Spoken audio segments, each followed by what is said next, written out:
Mary, with the Midlands growing rapidly, who's paying for it? With new development comes the need for new water and sewer lines, roads, police, and more. One solution being talked about are impact fees. Chris English has more now on a committee considering the fees and who's going to pay for them.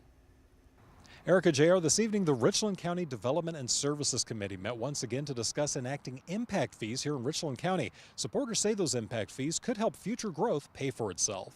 Tonight, committee members had the opportunity to ask their own questions about how impact fees work and how they could benefit the county. Impact fees can only be used prospectively. In other words, going forward, they're for new development. They're not for correcting things that are in the past. Typically, impact fees are a one-time charge paid when a piece of land is developed, like when a new housing development is built. The money collected does not go into a county's general fund and can only be used for specific capital improvement projects that are needed to support the additional population demands caused by growth. Effectively, sheriff, transportation, EMS, fire, solid waste, water, and sewer. The goal is to shift the burden of development from taxpayers to developers, who typically pass those costs on to their customers. With some impact fees, developers could be forced to pay for the fees up front as part of the requirements for a building permit. Committee member and Richland Councilwoman Gretchen Barron sought to clarify her understanding of the fees. As these developers come in, whether they're building homes or grocery stores,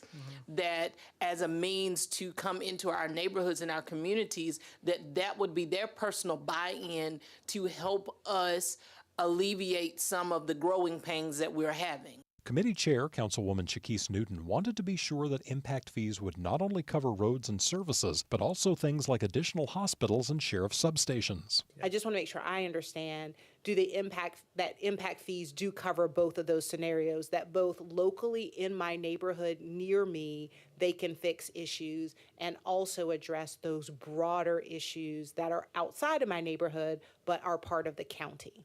The next step in the process would be for the full county council to approve funding for an impact fee study. The study is estimated to cost between $125,000 and $150,000. The committee decided not to make any recommendations to the full county council at this time. Instead, they will continue to study the impact fee issue and work with county staff to ensure all of their questions are answered. In Columbia tonight, Chris English, News 19 WLTX. All right, Chris, thank you so much for